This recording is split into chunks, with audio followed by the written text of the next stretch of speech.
que j'ai laissé 3 semaines de passer, question de vous familiariser encore plus avec la plateforme, de faire vos propres tests. Là, je vais simplement ouvrir mon instance et nous allons commencer les listes et les filtres. Donc c'est parti pour un moment de révision.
Cette partie-là, elle est super importante parce que lorsqu'on fait on fait de l'administration, je pense que la majeure partie du temps, lorsqu'on veut par exemple ajouter un rôle à un groupe, vous allez voir ce genre de menu-là avec par exemple s'il y a des rôles qu'on doit ajouter à un groupe, qu'on le fait et qu'on veut le faire. On verra ici les différents rôles et ensuite en les basculant de l'autre côté dans la partie Selected, on aura les rôles qu'on voudra ajouter au groupe. Voilà. Et ça, c'est un élément important. Je parle de groupe et de rôle parce que c'est une recommandation, on va dire, utile pour les bonnes pratiques dans le domaine de l'IT. Lorsque vous faites de l'administration, il est recommandé de ne pas directement ajouter des rôles aux utilisateurs, mais plutôt de créer des groupes, ensuite d'ajouter des rôles à ces groupes-là et par la suite mettre les utilisateurs dans les différents groupes. Ça facilite vraiment quand vous allez pratiquer, vous allez comprendre. Lorsque par exemple il y a une personne qui part de l'entreprise ou change d'entité ou de département, de simplement le retirer du groupe, qu'il puisse plus avoir les droits, les rôles euh, qu'il avait avant parce qu'il n'est plus dans le département ou il est simplement plus dans l'entreprise.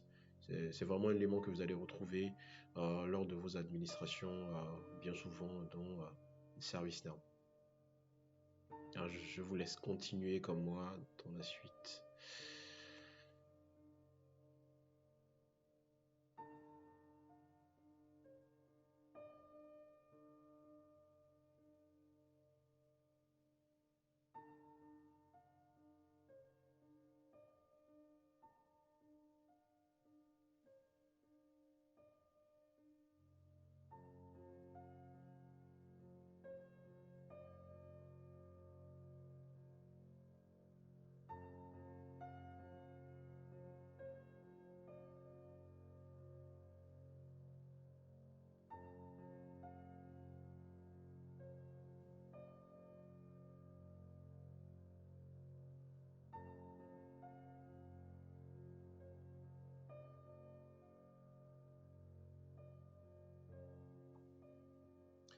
Si vous voulez apprendre plus sur l'éditeur de liste, cliquez là et ça vous enverra directement sur la documentation technique de ServiceNow. Là, on est sur la version Utah. J'en parlerai juste à la fin de cette vidéo d'Utah, qui est la nouvelle version de ServiceNow qui arrive, qui sera bientôt implémentée sur la nouvelle version. Disons sur les instances que vous pourriez créer et on verra cette partie-là juste à la fin. Donc, vous pouvez avoir plus d'informations ici sur la partie liste editor. Voilà, je reviens sur notre cours et on continue sur la deuxième partie qui concerne les listes et les filtres plutôt et les tags.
A list displays a set of records from a table.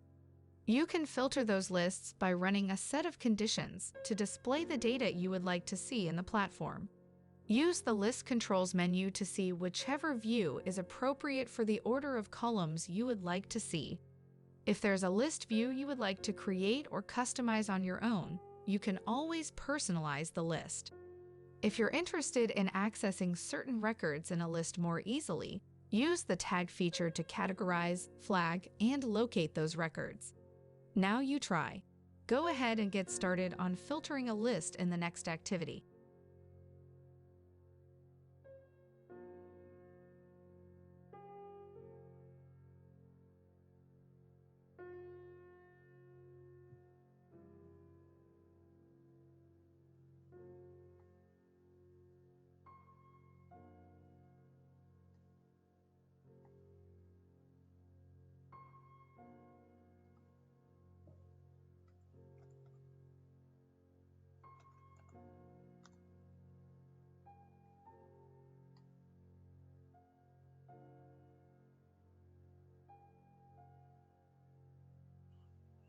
Cette partie-là, je l'aime bien dans la majeure partie des e-learning que ServiceNow propose. C'est qu'on vous guide dans les différentes actions que potentiellement vous ne connaissez pas si vous êtes débutant, mais que vous pratiquez en ayant une vision claire de ce que vous faites et de l'élément de résultat que vous obtenez à la fin en fait de cette recherche. Moi, la plupart du temps, ce que je fais, c'est que quand c'est quelque chose vraiment de nouveau, bien vrai que j'ai vu ça dans le coup, je refais le test simplement pour une question de mémorisation, de répétition. Et comme on le dit souvent, la répétition elle est pédagogique. Donc là, si je reviens, je fais all. Ensuite, dans le filter, je fais all encore. Je sélectionne le filtre. Je choisis mon field qui est priority. Normalement, entrée, j'ai priority là, is c'est correct. Je sélectionne l'élément qui va me permettre de choisir critical là. Et une fois que c'est bon, on me demande de lancer le filtre que je définis si j'ai table, en l'occurrence la table des incidents. Donc je fais run. Si je descends juste là, je peux voir les résultats de mon filtre. Donc priority égale à 1 qui correspond à critical. Donc next pour voir les autres éléments de la page. Cas au total, on a 27 résultats de recherche. Voilà. On continue. Là, je pense qu'on passe sur la partie des tests. Et je vous laisse mettre pause à ce niveau-là, de vous tester vous-même et ensuite de remettre play sur la vidéo pour voir les résultats que vous obtenez. Je fais moi aussi le test et j'espère que j'aurai tout bon. Let's go, c'est parti.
Et j'ai tout bon, je pense. Ouais, donc c'est tout bon.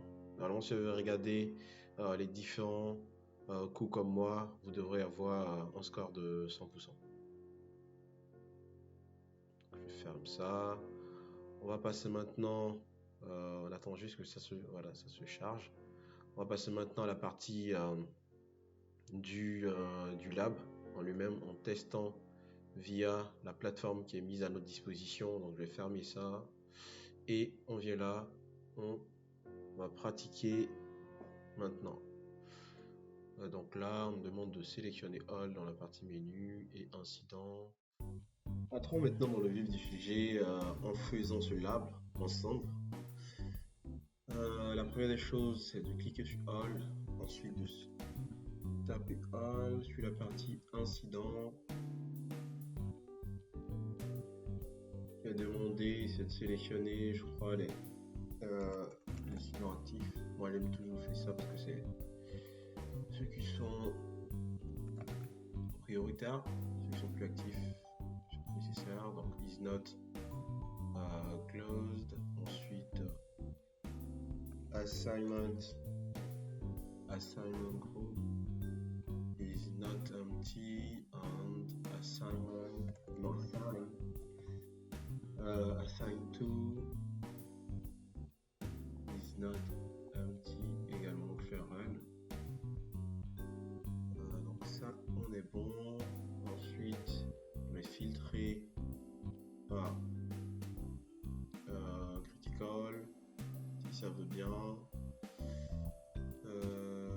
L'élément critical apparaît en premier.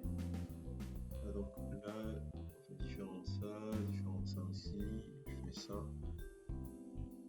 enlever open et update by. N'oubliez pas de regarder dans la partie courbe si vous vous rappelez pas de ces différents éléments là.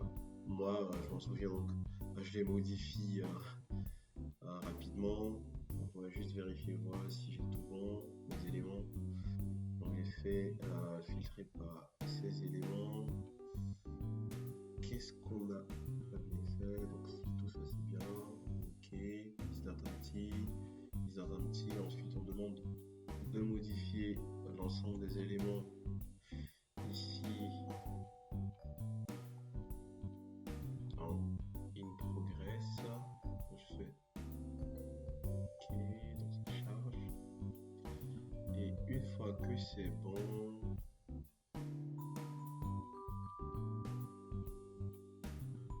charge ces éléments.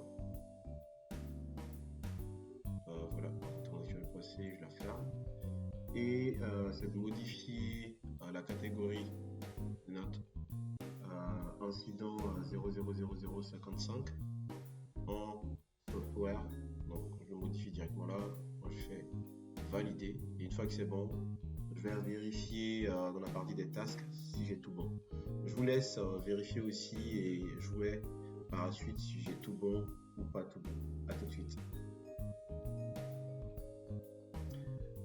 Voilà, normalement j'ai tout bon pour cette partie-là.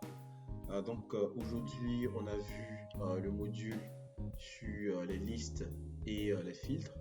Je vous laisse vous exercer sur cet élément pour pouvoir monter en compétence, et la prochaine vidéo portera elle sur les formes.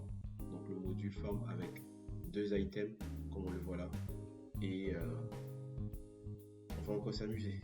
Donc on se dit à la prochaine, et n'hésitez pas à m'écrire dans les commentaires sur les questions ou à m'écrire directement par mail.